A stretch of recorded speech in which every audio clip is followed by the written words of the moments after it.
Taarifa zetu ama kwenye kitengo chetu cha matukio ya wiki. Karibu sana, mimi naitwa Suleiman Yeri. Nataka tuangazie taarifa hiyo ambayo ni ya kufungamana na masuala ya ziara ya rais katika eneo hilo la Mlima Kenya. Tuweze kujua ni yapi ambayo yapo. Mwenzangu Clement Masombo atatufahamisha kwa kina wiki hii yote amekuwa akifanya nini. Nataka tusikize huko, tumsikize Clement Masombo. Clement Masombo, habari ya asubuhi. Wakazi wanasemaje kuhusiana na ziara ya rais? Leo hii imeingia siku ya 4, miradi mbalimbali ya maendeleo imezinduliwa. Naam, shukrani sana Yeri. Ni kweli kwamba hapa maandalizi tu ya hiyo ziara ya rais hapo kesho kaunti ya Nyeri yanaendelea. Leo rais yuko katika kaunti za Embu na Tharaka Nithi ambako anaendelea kuzindua miradi. Lakini kwa sasa hapa katika kaunti ya Nyeri kuna tu maandalizi ambayo yanaendelea. Kwa sasa viongozi pamoja na katibu katika wizara ya ulinzi wako hapa katika uwanja wa Rurengu. Kwa manake huu ni mmoja kati ya ile miradi ambayo rais pia atakuwa akizungumzia hapo kesho. Lakini moja kwa moja nataka nizungumze na katibu katika wizara ya ulinzi, pia tueleze tu labda ni kipi ambacho tunatarajia kusikia kutoka kwa rais hapo kesho. Shukrani sana kwa kuungana nasi katika KTN. Pengine tu utupe kwa kifupi huu mradi unajumuisha nini na nini? Asante sana. Huu mradi Rurengu Stadium ulikuwa umeanzishwa hapo kitambo kiasi. Unaweza ona haya majengo, lakini yakakwama. Viongozi wa Nyeri wakamwendea rais, wakamwambia wako na stadium ambao imekwama kwa muda. Sasa rais akatoa amri ya sisi wizara ya jeshi ya defense na wizara ya sports wakuje hapa waangalie na wafanye assessment, wajue hiyo stored project imefika wapi, nini kinahitajika na mipango gani ambayo inaweza fanywa ndio hiyo stadium iishe kwa sababu ya hawa vijana. So mimi niko hapa kwa sababu nimepatiwa instructions na rais president wetu ya kwamba nikuje nifanye assessment. Sports team walikuwa hapa, technical team wanaketi saa hizi kuangalia mipango ni ipi. Halafu tutampatia hiyo ripoti president wetu anakuja kesho hapa Nyeri. So tukimpatia ripoti tutangojea president atasema tufanye nini, na chenye atasema tutafanya. Ninakuhakikishia hivyo. Na labda huenda ukakosa jibu sahihi kwa hili swali, lakini pengine changamoto ilikuwa nini katika ile kandarasi ambayo ilikuwa imetolewa awali ya kujenga huu uwanja? Hiyo ndio sababu tuko hapa. Ndio saa hizi tuko hapa ndio tufanye hiyo assessment. Tujue shida ilikuwa wapi, contractor alifikisha wapi pamebaki, ni pesa ngapi approximate inatakikana. Hiyo ripoti yote tukimpatia president. Sasa ugoje kesho. Akija hapa Nyeri, najua hakuna kitu atasema kwa sababu ya hii stadium. Na ile kitu atasema tufanye, mimi nataka kukuhakikishia not 100%, 101% tutafanya. Haya, shukrani sana. Tunangoja agizo la rais hapo kesho. Nizungumze na seneta wa Nyeri hapa. Pengine tueleze, mambo mengi tu yanafanyika. Kwa mfano jana tuliona mambo ambayo yalitokea kule kaunti ya Nyandarua. Pengine kama nyinyi viongozi hapa Nyeri mnajipangaje kuhakikisha kwamba pengine mnaepuka mambo kama haya, tukio kama haya ya jana?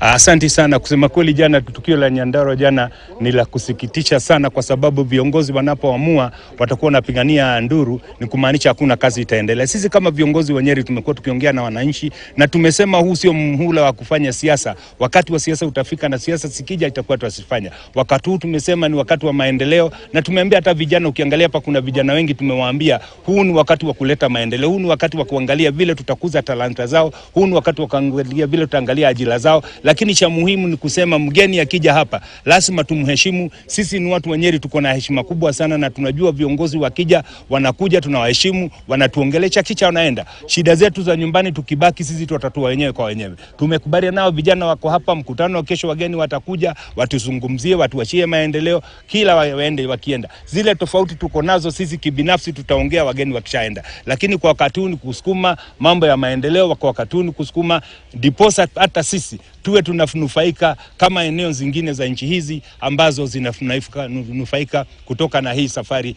ya development ya rais. Naam, shukrani sana Senator. Tuzungumze na mbunge hapa. Utueleze, wewe mbunge wa Dhaya, Hapa tuko Nyeri mjini. Huu ni mmoja kati ya miradi ambayo rais atakuwa anazungumzia hapo kesho. Katika eneo bunge lako la Othaya tutarajie nini? Asante sana, nimeshukuru sana kwa hiyo maswali. Othaya unajua ni constituency ile moja inajulikana katika Kenya hii. Tuko na project mingi sana tupepewa na president. Na mimi nataka kuambia watu watu wanasema president anakuja kusudua ile project ile kwa samani. Kama Othaya tuko na soko moja, soko tatu, almost ya 500 million. Shiga, kuna Kagisha market, kuna Donyo market, kuna Othaya market. In fact, Othaya market is the biggest market in this region, 324 million. That is one project. Amepeana vitu ya hospitali. Material yote ile ya hospitali, kuna equipment ya hospitali alikuwa ameahidi, na wakati aliahidi hiyo material watu walikuwa wananisukuma, lakini president aniuliza swali moja, hii material tunaulizia Mwai Kibaki Hospital. Mwai Kibaki Hospital haina board, kwa hivyo haiwezi kupewa pesa imanage inunue vitu hiyo. Akasidua chata, sasa iko na board. Kwa hivyo sasa Mwai Kibaki Hospital already imeandika barua ipatiwe CT scan, MRI, na saa hii tunaongea na wewe inakuja hiyo ya Mwai Kibaki Hospital. Shukrani sana Mheshimiwa Othaya. Tumalizia na wewe Mheshimiwa hapa Nyeri mjini. Huu uwanja kwa sasa tukiongea tunaona kwamba kumekuwa na mawaziri kadhaa, vile vile na makatibu kadhaa kutoka wizara ya michezo ambao wamezuru hapa, wameangalia. Labda tunaweza sema kwamba changamoto kubwa katika huu mradi kukamilika imekuwa gani? Asante sana. Changamoto kubwa imekuwa ni ile utenda kazi kutoka kwa wale wanakandarasi. Kwa sasa mimi ninafurahia ya kwamba rais akiwa amri jeshi mkuu ameamua ya kwamba wanajeshi wenye hutii amri waje wasimamie kukamilisha kwa hii mradi. Na tumeona wakiwa katika mradi ya kukarabati uwanja ya Nyayo, uwanja ya Kasarani, na pia kusimamia ujenzi wa uwanja ya Talanta Hela kule Gong. Kwa hivyo mimi ninafurahia kwa sababu wanajeshi wakishapewa amri, kazi yao ni kutimiza hiyo amri, maswali baadaye. Nina hakika kama wanajeshi watakuwa na maswali, itakuwa wakati wamekamilisha stadium ya Ruringu. Jambo la pili ni kuondoa siasa za Ruringu kutoka kwa midomo yetu sisi wanasiasa. Na ninaomba, ndio sababu tumeleta vinara wa vilabu zote za mpira wa miguu. Tunauliza wanariadha kutoka sasa wachukue mazungumzo kuhusu project yenye inawanufaisha hao wenyewe, watuondoe sisi na siasa zetu kutoka mashindano yetu yenye ina hujumu utendakazi na pia kumalizika kwa projects zenye zina wanufaisha hao wenyewe. Na labda tukimalizia tu Mheshimiwa, tumeona kwamba pia hii ziara ya rais pia imekuwa na mambo mengi. Jana tulishuhudia yale mambo ambayo yalitokea kule kaunti ya Nyandarua. Nyinyi kama viongozi wa hapa Nyeri, labda wito wenu kwa vijana ni upi? Wito wangu kwa vijana ni kwamba vijana wa Nyeri wanajua kila weekendi mimi huwa niko hapa Nyeri. Naenda makanisa tofauti. Mashule natembelea mashule zote. Miradi za maji, wakati tunatafuta pesa za masomo, pesa za hospitali, kila saa niko katika eneo la bunge la Nyeri. Tafadhali, kama ni haki na uko na haki ya kunipigia makelele, si unigoje. Hata president akiondoka hapa leo, akiondoka hapo kesho, Jumapili mimi nitakuwa hii area. Kwanza hapa Ruringo nitakuwa fundraising hapa Shorongi. Njoo tupambane hapo. Lakini usije ukanyima vijana wenzako wenye wanafaa kunufaika kutoka kwa hii uwanja kukamilika kwake. Usije ukanyima watoto wa Ruringo wenye watanufaika wakati tutajengewa shule hapa.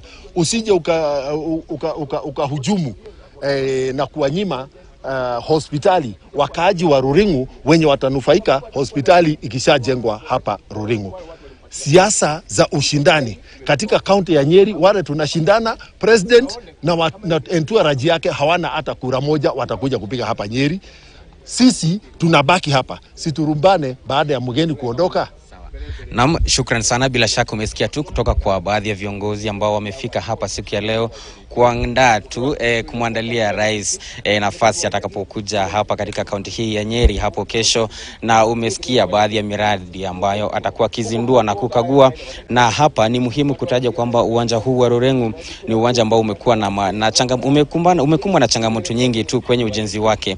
Ile kandarasi ya kwanza ambayo ilitolewa tayari tunaarifiwa kwamba zaidi ya shilingi milioni 250 zilikuwa zishalipwa, na kazi ambayo ilifanyika kidogo kipiga tathmini yake ni kama haziendani.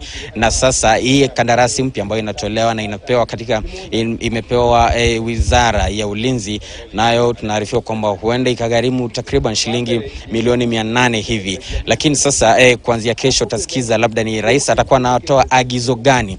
Lakini vile vile kutoka kwa viongozi nao wametoa wito kwa vijana wasitumike kwa siasa, labda kuuzomea wanasiasa wengine kama vile hali ilivyoshuhudiwa jana kule katika kaunti ya Nyandarua. Lakini kutoka hapa kaunti ya Nyeri sisi tutakuwa tukiwajuza watazamaji wetu matukio jinsi yanavyofanyika kwenye ziara nzima ya rais, hata akiwa kule Embu na kaunti ya Tharaka Nithi. Yeri, bila shaka tutafuatilia yote yanayosemwa katika kaunti ya Embu na Tharaka Nithi. Ufahamu kwamba jana baadhi ya wawakilishi wadi walilalamika kwamba wametengwa katika maandalizi ya ziara hiyo ya rais katika eneo hilo la Embu. Je, leo hii watapewa nafasi ya kuhutubia nao wananchi na wakazi wa kaunti ya Embu kabla ya kuelekea kule Tharaka kuzindua miradi mengineo ya maendeleo? Ndio utakuwa mjadala wetu kuanzia mwendo wa saa 5:30. Kwa hivyo mtazamaji, usikose kuungana nasi kuweza kusikia kutoka kwa changanuzi wetu.